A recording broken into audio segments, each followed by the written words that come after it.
This is Joshua Hart for Seconds Out. Delighted today to be joined by WBO welterweight world champion Mikaela Mayer here. Mikaela, first of all, thank you very much for your time today. And how is everything? Everything's going good. It's been a really great camp. We're finally there. Thought it would never come. Been in camp for a long time, just working and trying to get better. And uh, obviously there's a lot of things in the fight that I did really well, and always things that I could do better. So I'm working my butt off, and I'll be ready. You mentioned a lot of things you can do better heading into this rematch with Sandy Ryan. What do you believe needs to change on your end for a more definitive result this time?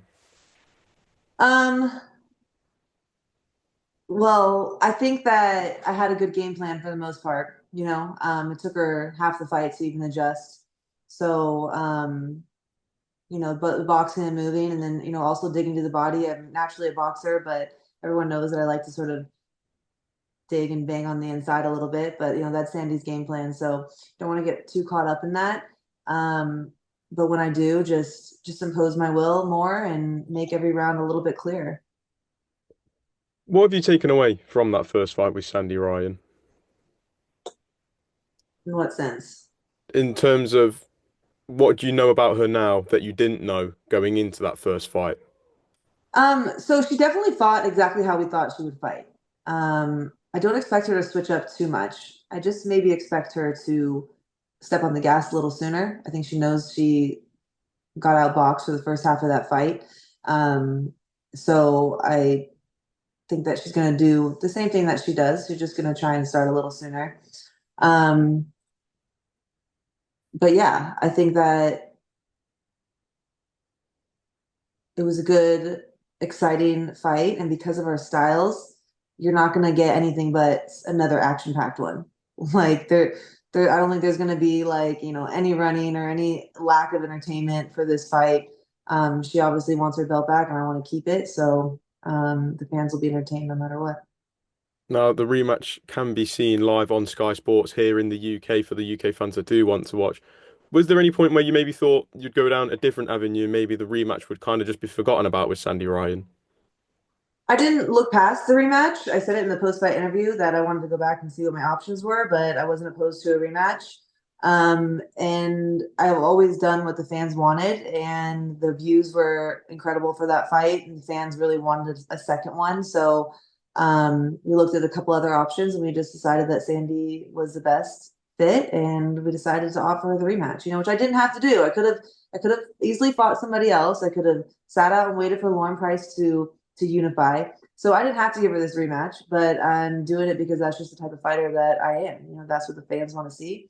I think a lot of people thought that she was thrown off her game because of the paint thing. So I'm just going to go prove that wrong and solidify that I'm the better fighter.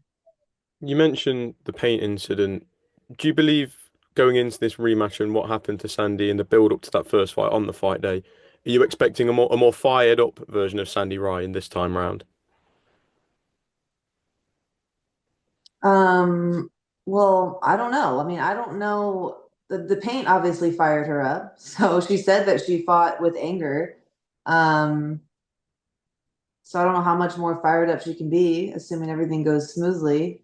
But we'll see. I'm not really worried about her. I've had a great camp. I have a good mindset, I have a good head on my shoulders going into this fight. I'm very confident. I'm going to be better than I was. I've had 6 more months with my new coach, Kofi, and we've been working every day since that fight, just sharpening up and getting better and getting stronger, settling into my welterweight body now, which took time, obviously, for being at lightweight for so many years. So I'm gonna be a better version of myself, and I hope she is too. She's gonna need it. And obviously, I know it's a long forgotten about incident now, the paint thing, but in that moment, obviously, you're there on the way to the arena or even in the arena already, and you hear about such an incident like that. And it's such a unique thing that we never really see happen in this sport. What did you make of it when you first heard that news that someone had thrown red paint at Sandy Ryan? I was waiting to walk down. I was up still in my room. We were staying at the same hotel, so they're trying to coordinate us to kind of leave the hotel separately. And she was still waiting for her car, which is when that incident happened. Um, I heard about it, but I didn't really understand the extent of it until I get to the arena, and apparently I'm the one being blamed for it, which is like kind of baffling me because here I am walking down to the arena for the biggest fight of my life, ready to get my belt back, and I'm finally back in position. So really big, important fight for me. And apparently I threw pain on Sandy. So I mean, it didn't get to my head. I knew the truth. I knew I had nothing to do with it. I don't know who did, but I ultimately think that it wasn't the paint that threw her out of her game. It was her team reacting the way they did, just being so spastic and begging her to pull out of the fight and screaming at her. And like my team would have said, "Hey, go shower, get your shit together, and we got to go. We got a job to do." They would have kept me cool, but her whole team freaked out. So I don't know if it was an inside job. I don't know if it was a crazy fan. I don't know what it was, but this is a fight game. You gotta have your head right. So a little paint wouldn't have messed me up. On March 29th, the rematch goes down. What happens in this rematch between yourself and Sandy Ryan? Um, you're just gonna see a, a much clearer fight. I think I did a lot of good things in that first fight. My game plan, boxing, being able to dig to the body. I worked hard on the inside too, but I want to do it better and more clear. And I feel like I'm like again, like settling into this welterweight body, and I just feel really strong in camp, and sparring's been going really great. So I just want to make it even more clear, and not much different from what I did the first time, just better. And you mentioned earlier in the interview about assessing your options after that first fight. And one of the options was maybe sitting out and waiting to see what happens with Lauren Price and her unifying. She has now unified, defeating your former opponent in Natasha Jonas. A win for yourself next Saturday. It really opens up a massive possibility for you to fight Lauren Price, doesn't it? And what would be a huge fight. Yeah, it's not even a possibility. It would ideally be the next fight. Like you're not going to have a hard time getting me in the ring with, the best women. Like I've always done that. I've always wanted to unify from the beginning. I've always talked about going undisputed. So, to me, if you want to fight the best, those are the girls with the belt. So I have no problem fighting Price next, assuming I get through Sandy on the 29th. And,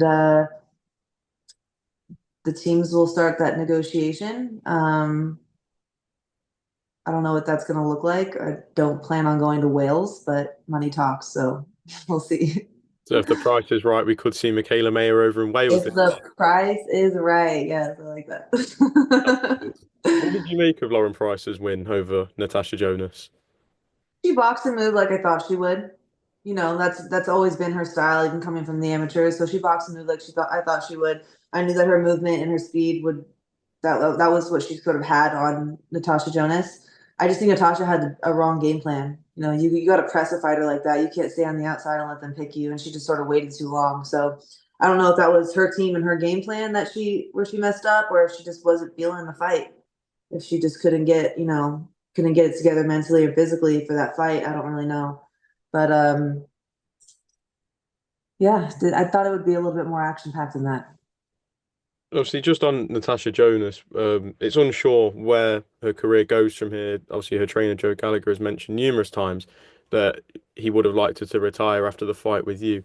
If she is to continue and can build up a few big wins, if you both keep winning, do you feel that rematch is almost inevitable and it will come back around between yourself and Natasha? Yeah, you never know. I mean, I think I got a busy year ahead of me. Um, I want to whoop Sandy and then go whoop Lauren Price and become undisputed, and we'll see from there.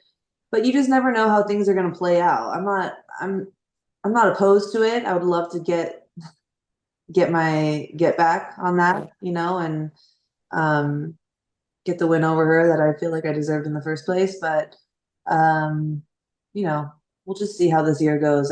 It's an important year for me, and then 2026, I'll sort of sit down and come up with new goals. And yeah, the women are going everywhere. We're making the best fights, so it's really not hard to make. It just depends. Absolutely. I just want to get your thoughts on one big fight that I don't feel is getting the attention it deserves at the moment. It's been announced now that Katie Taylor and Amanda Serrano will dance again for a third time now in July. We've seen two brilliant action-packed fights between the two now. Do you expect the same going into this third fight?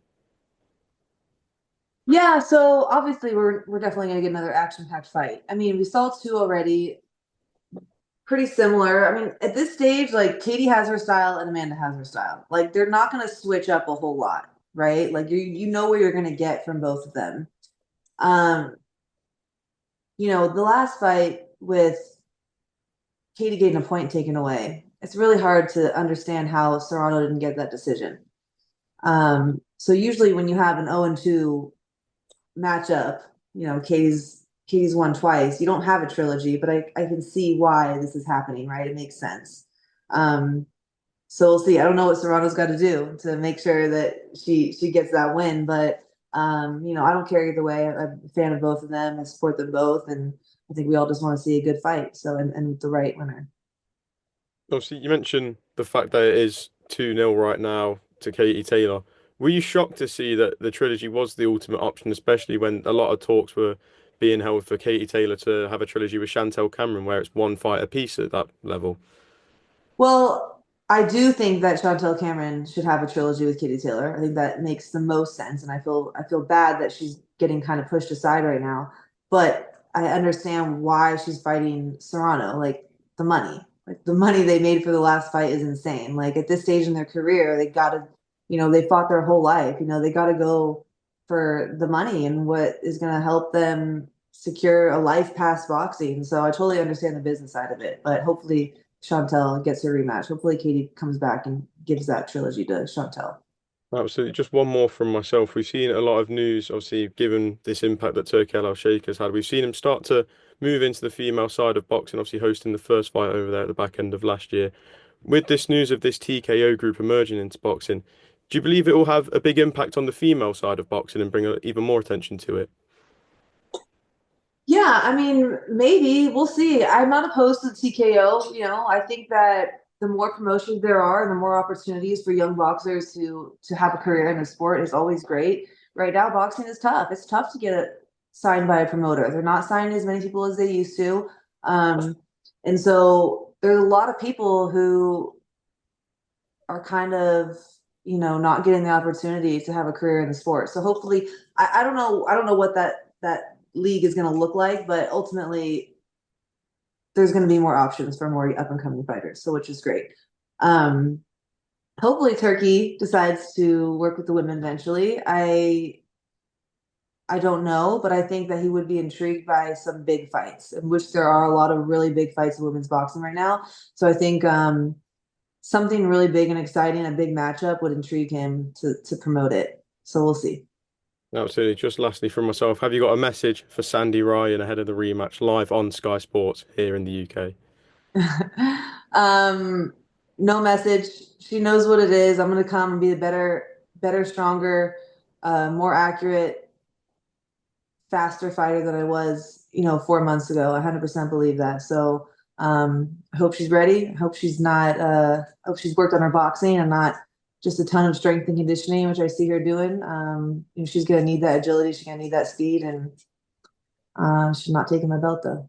I'll be the champion. Well, Michaela, thank you very much for your time this afternoon and best of luck on March 29th ahead of this rematch.